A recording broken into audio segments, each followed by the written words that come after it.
Hi guys, आज की इस वीडियो में मैं आपको बताऊंगा कॉन्टैक्टर के बारे में कि कॉन्टैक्टर होता क्या है,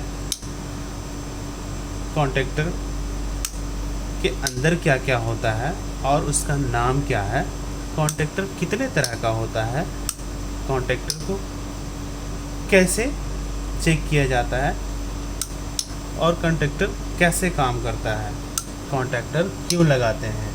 ये 6 फैक्ट मैं आपको बताऊंगा।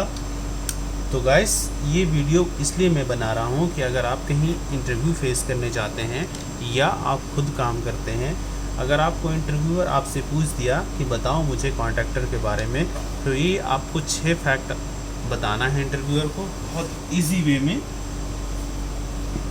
तो मैं आपको बताता हूँ कि कॉन्टैक्टर क्या है। तो गाइस, एक्चुअली कॉन्टैक्टर क्या है, ये इलेक्ट्रोमैग्नेटिक स्विच है। जैसा कि आप जानते हैं कि ये हमारे पास में एक नॉर्मल स्विच है या फिर एमसीबी हो गया या किसी तरह का भी ब्रेकर हो गया, उसे क्या करना पड़ता है, आप जाके मैन्युअली उसे ऑन या ऑफ करते हैं या फिर उसे ट्रिप करते हैं।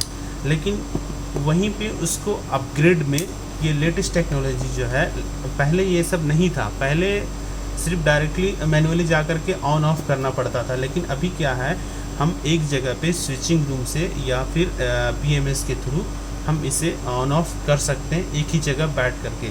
अब ये मैं बताता हूँ कि इसका कनेक्शन के बारे में आपको बता देता हूँ कि एक्चुअली गाइस, जैसा कि मैंने आपसे कहा कि ये सिर्फ एक इलेक्ट्रोमैग्नेटिक स्विच है। वो एक नॉर्मल ब्रेकर होता है, उसे जाके मैन्युअली ऑन ऑफ करते हैं। लेकिन इसे क्या है, आप एक स्विचिंग रूम से ऑन ऑफ कर सकते हैं। ये एक NONC स्विच है। ये ऑपरेट जो होता है, ये टाइमर या रिले के थ्रू ऑपरेट होता है। इसमें क्या है, 2 तरह का पावर आता है। पहला जो है, ये हमारा जो है कॉन्टैक्ट जो होता है NONC, जैसा कि आप देख रहे हैं, मैं आपको दिखाने के लिए ये वायर नहीं निकाला हूँ। L1 L2 L3 है। ये कभी भी जब आप कनेक्शन करें तो ऊपर की ओर से करें। मतलब बहुत से लोग क्या करते हैं, नीचे की तरफ से इनकमिंग देते हैं, तो ऐसा नहीं होना चाहिए, खास करके कॉन्टैक्टर में।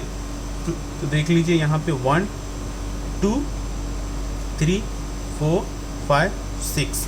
इसी तरीके से आप हमारे पास ये दूसरा कॉन्टैक्टर है L1 L2 L3। इधर क्या है, कभी भी आप कॉन्टैक्टर में देखेंगे इसी तरीके से होगा, तो आप ऐसा ही कनेक्शन करें। L1 L2 L3 T1 T2 T3, मतलब इधर से प्राइमरी, इधर से सेकेंडरी, इधर से इनकमिंग, इधर से आउटपुट। इसी तरीके से इसमें भी ऐसा ही करना है, 1 2 3 4 5 6।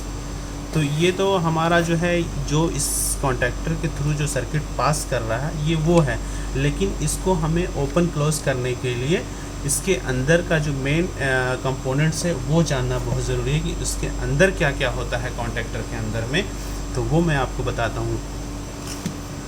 ये तो मैंने आपसे कह दिया कि ये सर्किट जो पास करता है NONC करता है। लेकिन NONC करने के लिए हमें भी एक इसमें पावर देना पड़ता है, जैसा कि 230 पावर देना पड़ता है। इसके अंदर कॉइल होता है, तो ये बहुत इंपॉर्टेंट है। जो मैंने आपसे कहा कि 220 या 240 या 230 डिपेंड करता है कॉइल का वोल्टेज रेटिंग के ऊपर में। तो जैसा कि आप देख रहे हैं कि हमारे पास ये 3 कॉन्टैक्टर है। ये तीनों कॉन्टैक्टर मैं आपको समझाने के लिए रखा हूँ। ये एक है हमारे पास में 250 एम्पियर का, ये एक है हमारे पास 16 एम्पियर का, ये एक है हमारे पास 50 एम्पियर का।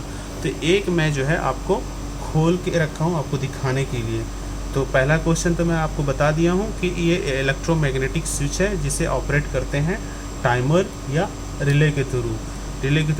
टाइमर के थ्रू चाहे तो आप ऑन कर सकते हैं या ऑफ भी कर सकते हैं। जैसा आप टाइम सेट करेंगे वैसा ये ऑपरेट हो जाएगा। अब मैं आपको बताता हूँ कि इसके अंदर क्या क्या होता है।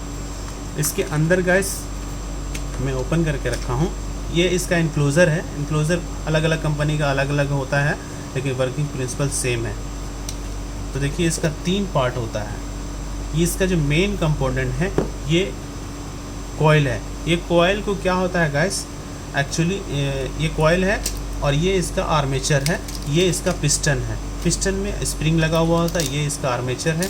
तो जब हम इसमें एक चीज़ और बताना आपको भूल गए थे, जो ये किसी भी कॉन्टैक्टर में आप जाएंगे, कॉन्टैक्टर को देखेंगे तो देखिए, पहला पॉइंट जो है A1 होता है कॉइल का, जो इसे हम NONC करते हैं। तो पहला जो होता है A1 होता है, दूसरा जो होता है A2 होता है। तो हम यहाँ पे फेस और न्यूट्रल जब अप्लाई करते हैं 230 या 240 वोल्टेज, तो क्या होता है उसी टाइम में ये जो है कॉइल जो है एनर्जाइज हो जाता है। जब एनर्जाइज इसमें होता है तो ये क्या करता है, मैग्नेट बनाता है, मतलब इसमें चुंबक बनाता है।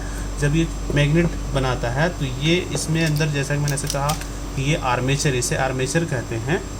तो ये क्या होता है, अपने ओर खींचता है। तो यहाँ पे मैंने आपसे कहा कि ये पिस्टन है, इसमें आपको दिखाई देता होगा, ये इसमें देखिए स्प्रिंग लगा हुआ है। ये जितने भी है ना पॉइंट, जैसे हमारा 3 फेस है, ये तीनों फेस में क्या है, स्प्रिंग लगा हुआ है। तो ये हमारा ख़राब है, ये आपको दिखाने के लिए मैं ओपन कर दिया हूँ।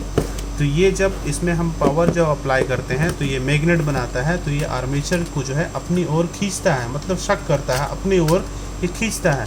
तो खींचता है तो उसी टाइम में क्या होता है, ये जो हमारा तीनों कॉन्टैक्ट है नॉर्मली ये ओपन होता है।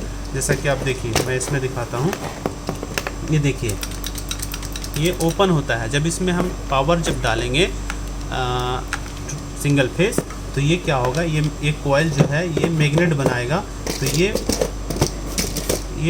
जो आर्मेचर है, इस आर्मेचर कहते हैं। तो जब हम इसमें पावर जो अप्लाई करेंगे तो ये अपनी ओर खींचेगा, तो क्या होगा, ये अपने ये कॉन्टैक्ट जो है क्लोज़ हो जाएगा। तो उसी टाइम में ये इधर से जो हम पावर जो इसमें अप्लाई किए हैं ये इधर पास कर जाएगा, तो मतलब ऑन हो जाएगा, सप्लाई ऑन हो जाएगा। तो इसमें इसको कहते हैं एक्सिलरी पावर सप्लाई।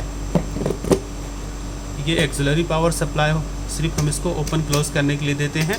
और उसके बाद में यहाँ पे एक कॉन्टैक्टर होता है, तो ये जा कर के एक दूसरे पॉइंट में जाके क्लोज हो जाता है, टच हो जाता है, तो इधर से इधर सप्लाई पास कर जाता है।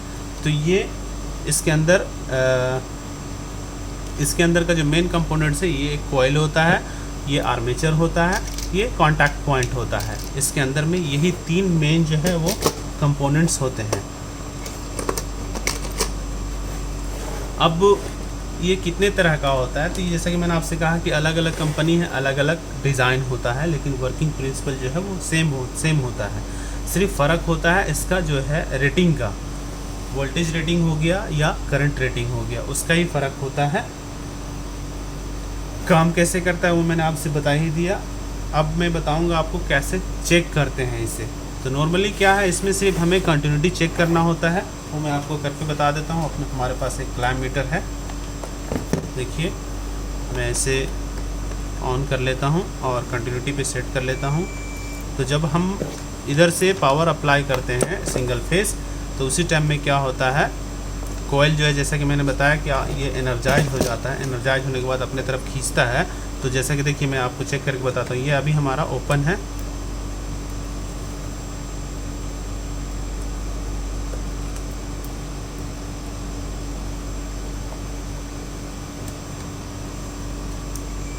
और देखिए अभी ये आपको बीप साउंड मिल रहा होगा।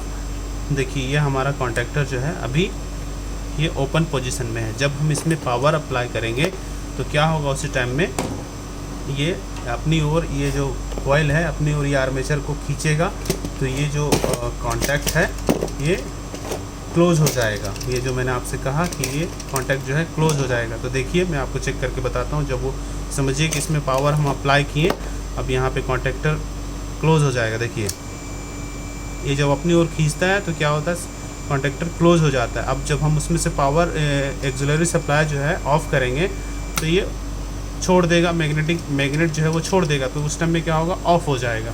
इसी तरीके से ये तीनों पॉइंट को चेक करते हैं। देखिए ये हम मैन्युअली इसे हम प्रेस करके चेक कर रहे हैं, तो ये हमारा क्लोज बता रहा है। ये हमारा कॉन्टैक्टर सही है और ये भी हमारा कॉन्टैक्टर सही है। ये सिर्फ आपको बताने के लिए आपको चेक करके बता रहे थे। इस तरीके से चेक किया जाता है, सिर्फ ऐसे यहाँ से ये प्राइमरी से सेकेंडरी तीनों इसमें एक एक करके तीनों को चेक कर सकते हैं। ये एक बहुत सिंपल वे में आपको बताया हूँ। और ये कहाँ लगाते हैं वो मैं आपको बता देता हूँ। ये एक्चुअली कहाँ लगाते हैं, कंट्रोल पैनल में लगाते हैं, क्योंकि इसे कंट्रोल ही करने के लिए कॉन्ट्रैक्टर का जो मेन पर्पस होता है किसी भी चीज़ को कंट्रोल करने के लिए, तो कंट्रोल पैनल में ही डेफिनेटली लगेगा। ये चीज़ का ख़ास ख्याल रखना है कि ये जो है एक्सिलरी पावर सप्लाई है, सिंगल फेस डालते हैं ये सिर्फ कोयल के लिए। और ये जो है हमारा जो सर्किट जो आता है ये प्राइमरी है। और ये सेकेंडरी है। जैसा कि आप देख रहे हैं सारे कॉन्टैक्टर में एक ही जैसा लिखा हुआ आप देखिए। इसमें भी हमारा A1 A2, जैसा कि मैंने आपसे कहा कि एक्सिलरी पावर सप्लाई, तो यहाँ भी देखिए A2। जितना भी कॉन्टैक्टर होगा, चाहे वो किसी भी कंपनी का हो, चाहे वो किसी तरह का भी दिखता हो, ये चीज़ होना बहुत ज़रूरी है, क्योंकि इसके अंदर में एक कॉइल होता है। कॉइल को एनर्जाइज करेंगे तो ही ये कॉन्टैक्टर क्लोज होगा, वरना आप देखिए इसमें किसी तरह का भी कोई बटन नहीं है कि हम इसको ओपन क्लोज मैनुअली कर सकें।